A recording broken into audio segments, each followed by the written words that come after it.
Kebangkitan China sering dibandingkan dengan era Perang Dingin, terutamanya dengan kejayaan Amerika Syarikat menggekang Soviet pada masa itu. Strategi pembendungan George Kennan memainkan peranan yang sangat penting dalam menggerakkan pengaruh Soviet dan akhirnya membawa kepada kejatuhannya. Namun, persoalan masih kekal. Bolehkah Amerika Syarikat mengawal China seperti yang dilakukan kepada Soviet? Ekonomi China dijangka berkembang dengan pesat, berkemungkinan melepasi Amerika Syarikat. Dengan penduduk 4 hingga 5 kali lebih besar daripada Amerika Syarikat, China hanya perlu mencapai separuh daripada KDNK per kapita Amerika untuk menjadi ekonomi terbesar di dunia. Asas kuasa global terletak pada ekonomi dan jalan China menuju status kuasa besar nampaknya hampir tidak dapat dielakkan. Adakah Amerika Syarikat boleh mengulangi strategi Perang Dingin untuk menggekang kebangkitan China? Strategi pembendungan George Kennan direka untuk dunia di mana ekonomi Soviet tidak berkembang dan pengaruhnya terhad kepada blok ideologinya. Amerika Syarikat berjaya menggekang Soviet melalui gabungan Pakatan Ketenteraan, embargo ekonomi dan konfrontasi ideologi. Namun, menggunakan strategi yang sama kepada China bakal menghadapi cabaran yang besar. Tak seperti Soviet, ekonomi China sedang berkembang pesat dan kini menjadi rakan dagang terbesar bagi lebih daripada 120 negara. Integrasi ekonomi yang mendalam ini menjadikan usaha Amerika Syarikat untuk mengasingkan China jauh lebih sukar berbanding dengan Soviet. Selain itu, banyak syarikat Amerika turut memainkan peranan penting dalam kebangkitan China dengan memindahkan operasi mereka ke negara itu untuk mengambil kesempatan daripada kos buruk dan operasi yang lebih rendah. Ekonomi global hari ini bermakna sebarang usaha untuk menggekang China boleh membawa kesan besar bukan sahaja kepada Amerika Syarikat tetapi juga kepada seluruh dunia. Video ini akan meneroka mengapa China berbeza dengan Soviet. Pertama, mari kita lihat landscape ekonomi semasa Perang Dingin. Soviet sebahagian besarnya terasing secara ekonomi. Sebaliknya, China terlibat secara mendalam dalam perdagangan global, pengaruh ekonomi sangat meluas. Menurut Wilson Center, China adalah rakan dagang terbesar bagi lebih 120 negara. Tahap integrasi ekonomi ini adalah berbeza secara ketara daripada Soviet yang menghadapi ekonomi statik dan ikatan perdagangan global yang terhad. Sebagai contoh, walaupun Amerika Syarikat meminta sekutunya untuk melepaskan hubungan ekonomi dengan China, kebanyakan mereka enggan berbuat demikian. Kenapa?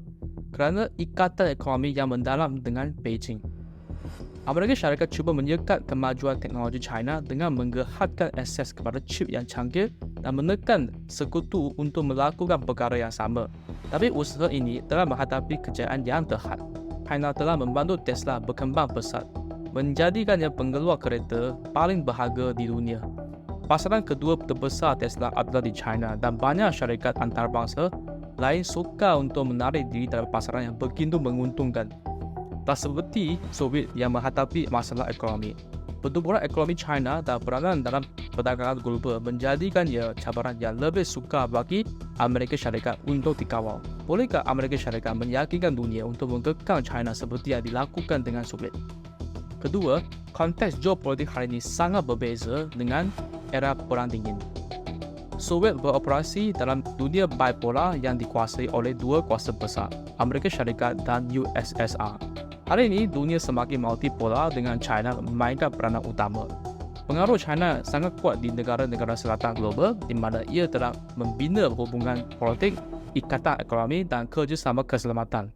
Tak seperti Soviet yang lebih fokus kepada perjuangan ideologi, China telah mengambil kesempatan untuk mengambil pendekatan pragmatik yang fokus kepada pembangunan ekonomi melalui inisiatif seperti Belt Road Initiative. Menjelang 2024, lebih daripada 140 negara telah menyertai BRI, mewakili hampir 75% daripada penduduk dunia dan lebih separuh daripada KDNK global. Walaupun Amerika Syarikat berjaya menggerakkan sekutunya untuk menggekang Soviet, ia menghadapi cabaran yang lebih sukar dengan China. Kebangkitan selatan global dan pengaruh China yang semakin meningkat di rantau ini menimbulkan cabaran baru bagi usaha pembendungan Amerika. Akhir sekali, kita mesti mempertimbangkan komponen ideologi. Perang dingin bukan hanya pertempuran geopolitik tapi juga ideologi. Dengan kapitalisme melawan komunisme, strategi pembentukan George Kennan memanfaatkan jurang ideologi ini dengan mempromosikan demokrasi dan kapitalisme pasaran bebas sebagai ideologi yang lebih unggul berbanding dengan komunisme Soviet. Dalam kes China, pertempuran ideologi tidak begitu ketara. China telah mengintegrasikan unsur kapitalisme dalam ekonomi yang dikawal oleh negara menjadikannya lebih sebagai pesaing ekonomi daripada musuh ideologi. Banyak negara terutamanya di dunia membangun melihat model pembangunan yang dikutuai oleh negara China ini alternatif yang menarik kepada neoliberalisme barat. Ini menjadikan lebih suka kepada Amerika Syarikat untuk membingkai China sebagai empire jahat baru dan membina gabungan global untuk mengekangnya. Kesimpulannya, walaupun ada persamaan antara pembentukan Amerika Syarikat terhadap Soviet dan strateginya terhadap China hari ini, kekuatan ekonomi China, hubungan perdagangan globalnya dan kebangkitan dunia multipolar menjadikannya lawan yang jauh lebih mencabar untuk dikawal. Strategi pembentukan George Kennan yang berjaya terhadap Soviet mungkin tidak berkesan terhadap China. Bolehkah Amerika Syarikat mengawal China seperti Soviet? Kongsi pandangan anda di ruang komen di bawah. Jika anda menikmati video ini, jangan lupa untuk subscribe supaya kita dapat meneruskan usaha untuk menghasilkan video-video yang berkaitan dengan China.